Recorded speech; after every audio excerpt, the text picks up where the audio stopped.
My name is Ashley Watson. I've never believed in ghosts because, well, I've never come face to face with one. What happened to my flashlight?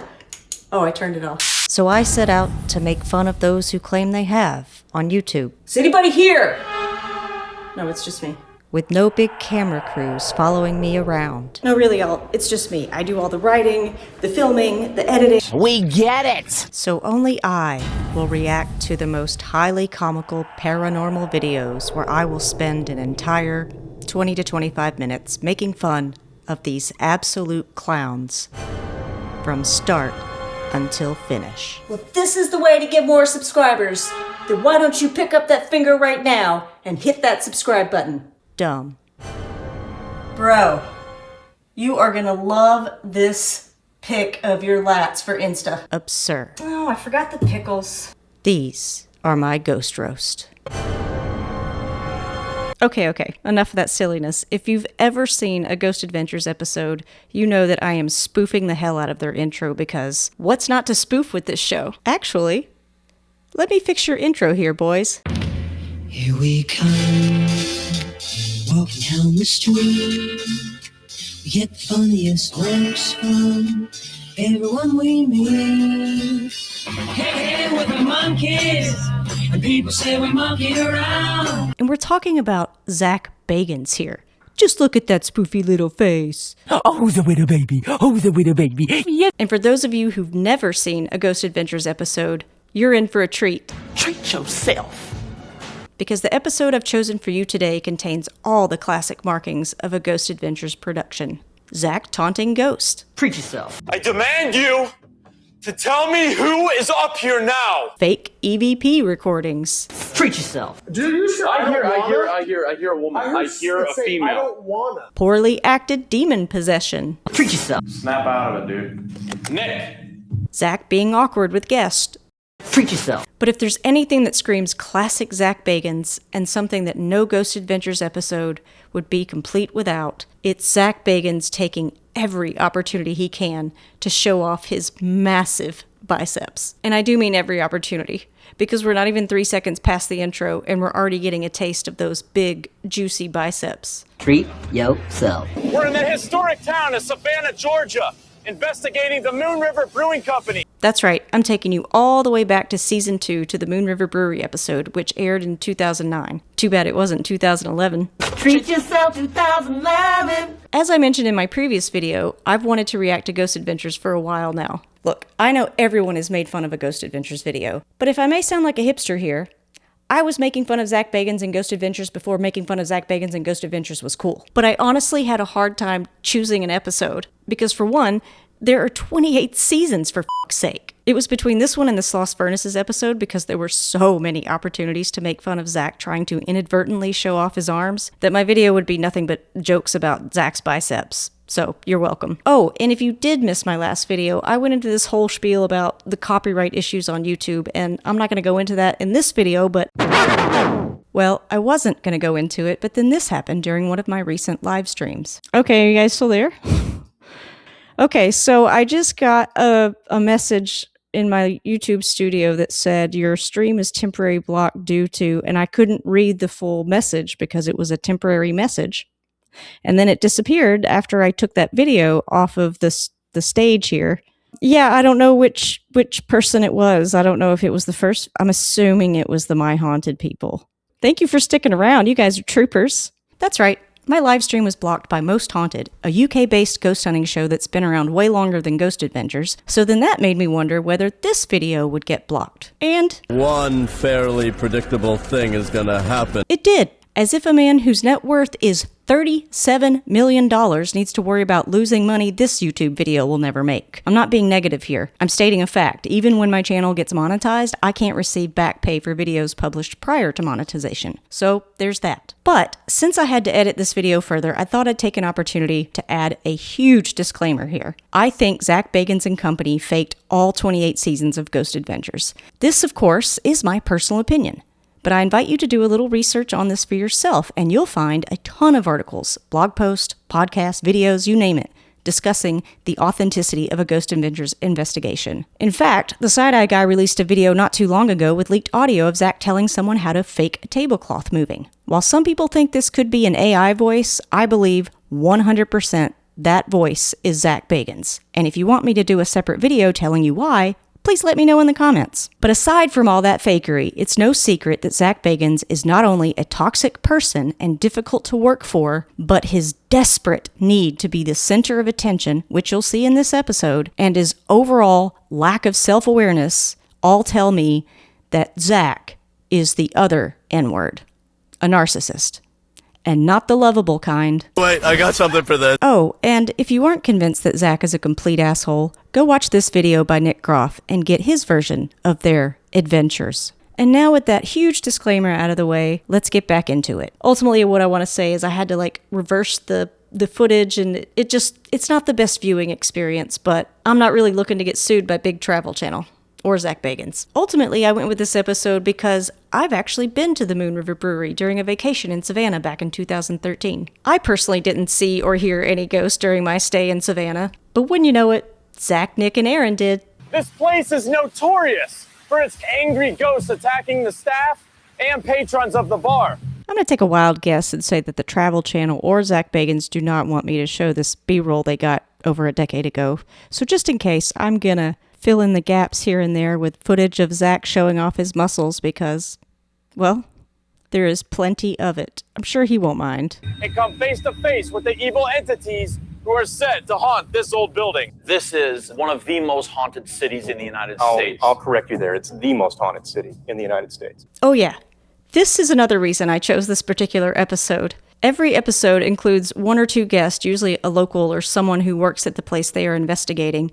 And typically, Zach is the star of the interview, even though that's not how an interview typically works. But this guy isn't having it. I'll correct you there. I'll correct you there. And neither is this guy. I am a fifth-generation Savannian. I don't know if these people get paid to be on the show, but watching Zach try to hide his growing frustration with getting upstaged by good old Murray here the entire episode, priceless. Basically, this entire intro is just Zach giving us the history of all the war and bloodshed and all the horrific things that, lead to hauntings. Listen, I'm not a complete skeptic, but the way that they set these shows up, they interview all these people, and then everyone gives their personal accounts of what they've seen or heard in the building. And of course, there are certain ghosts that are supposed to haunt this building, like this gentleman who was shot and killed while he was in an establishment where there was a lot of drinking and gambling. So, surprise, surprise. Ball went through into his side, through his heart, out of his scapula, and embedded itself in the kitchen door.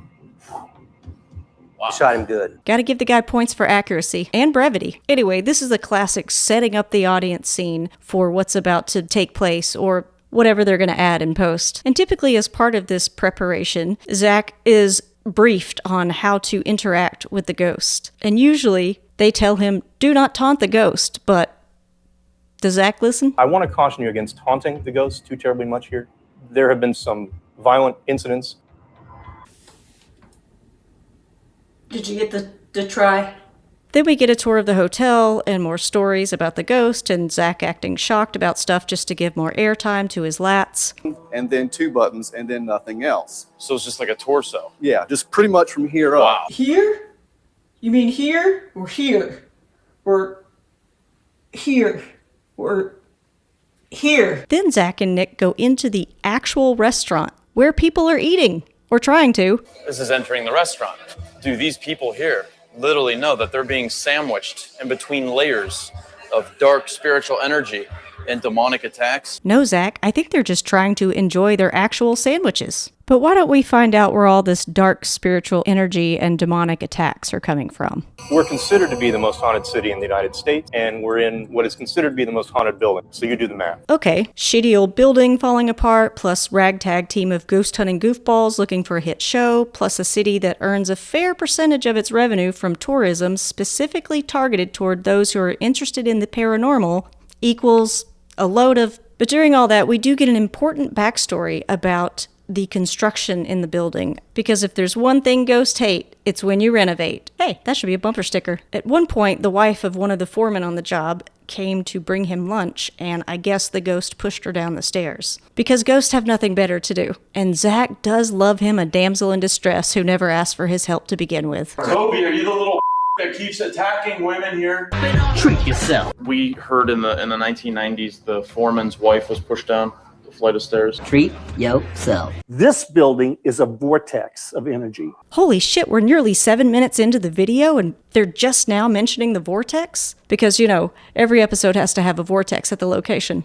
Don't believe me? Well, check out this Quora post from a notary public who talked about his experience when he opened his home to the Ghost Adventures crew, and they brought a crew of 50 people. With no big camera crews following us around. Zach was pissed because the homeowner refused to turn off his security footage because, you know, then the guy could prove exactly what he said in his post, which is, I can emphatically say, and I have video proof that what aired on TV is not exactly what happened while they were in my house. I'm not going to read the whole post here, but basically he's saying all the stuff was added in post-production. The guy then ends his article by saying Zach also got mad because the homeowners refused to call their home a vortex to hell. I just want to take a pause here and say God bless Murray, because it is at this point in the episode that I think if Zach were a drinker, he would need about 3 shots of whiskey. In fact, when they go upstairs, I'm surprised they let this guy talk for this long. Come on, I want to take you upstairs. Oh, and if you're wondering why they haven't done any actual ghost hunting halfway through the episode, so's the rest of the audience. You can see was a wall here and a wall there and a wall. I'm pretty sure there's still a wall here, Zach. But while they're upstairs, Murray tells Zach about a woman who had an experience at one of their parties. We publish a guidebook to Haunted Savannah. Of course you do. The night that we had the rollout party here, the publisher, One fairly predictable thing is gonna happen now. she was attacked physically. She was attacked. Attacked. I've invited her here today to talk to you. She's here. Yeah, she's here. One fairly predictable thing is gonna happen. This is another element of these shows that really annoys me because they act like, oh, we have a surprise guest, or there's a surprise location. None of it's a surprise. This is a highly produced television show that ran for 28 seasons. No one's surprised. So anyway, then they go down to the basement to meet Christina and get a tour of one of the spookiest parts of the building. I don't know, maybe this is the vortex? That's not a thing. That's where Murray Silver, a 5th-generation Savannian, is leading us to now. Here's the thing I want to tell you. I want to tell you before you meet her. I want to tell you how serious this is.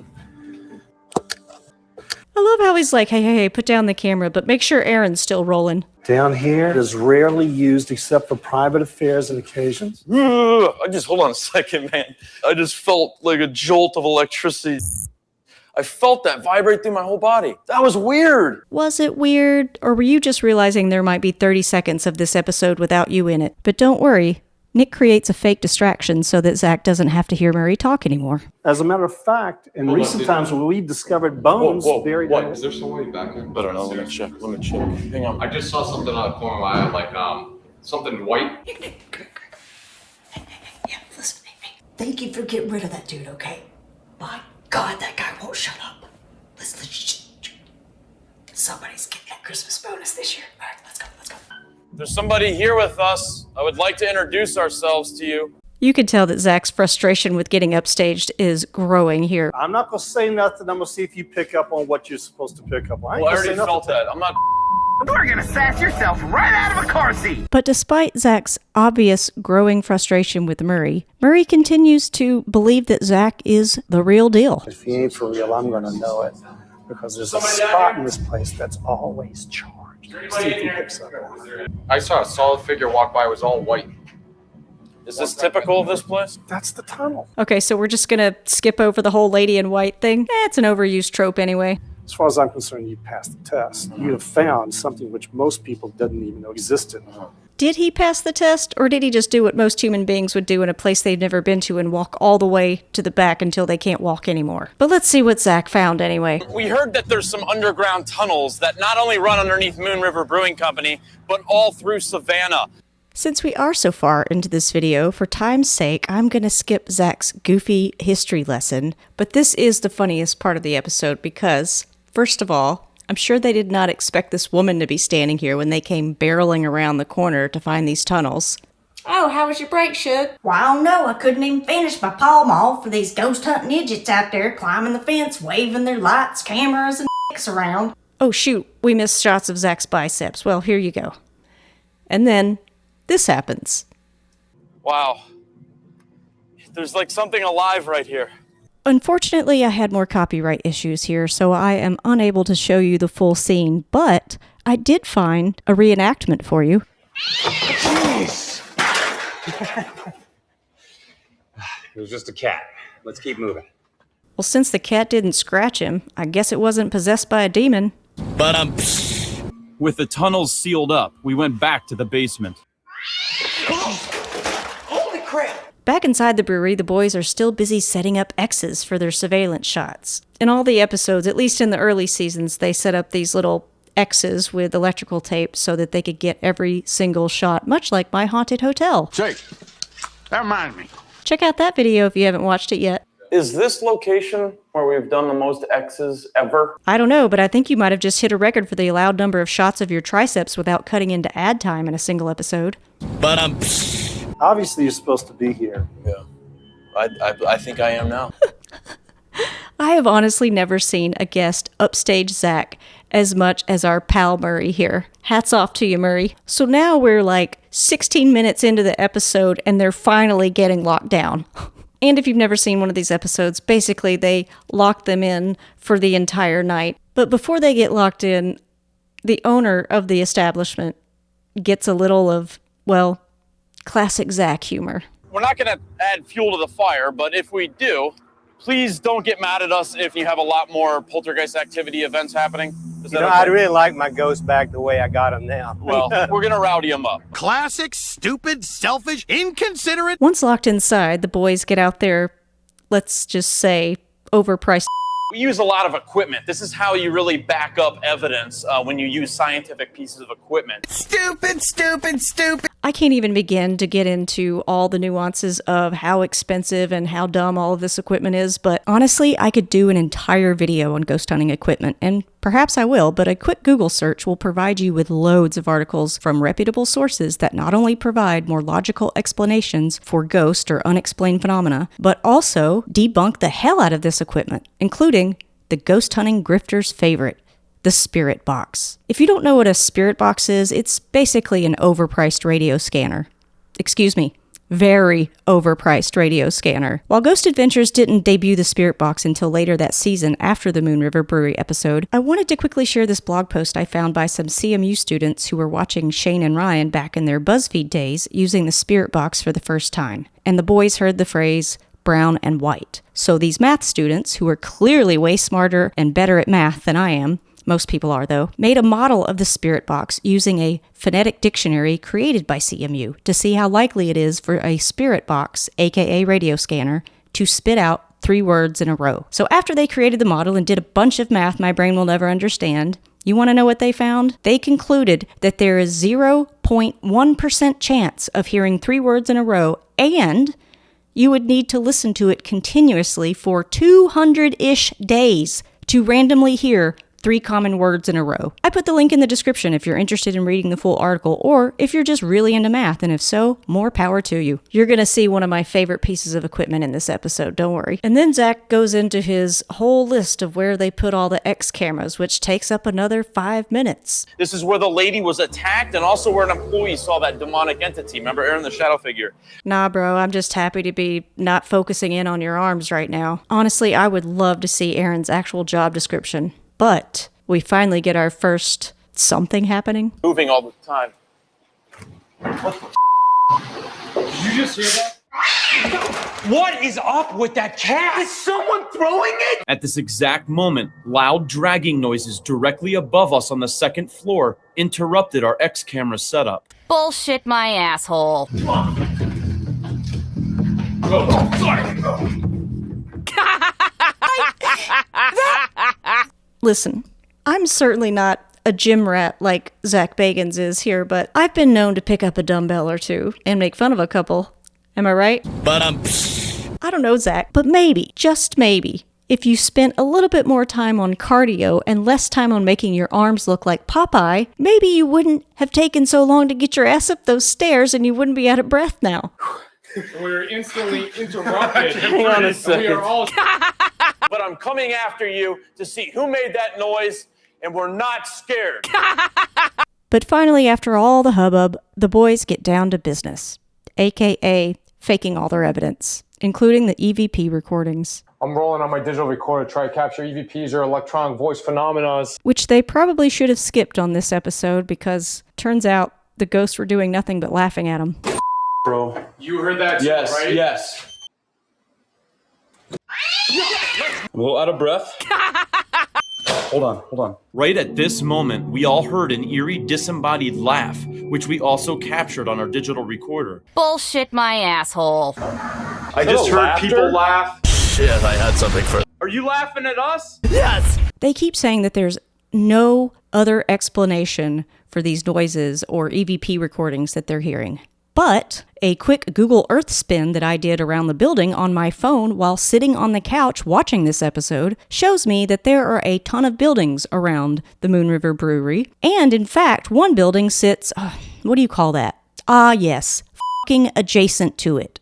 But we finally made it to the highlight of any Ghost Adventures episode. Zach taunting Ghost.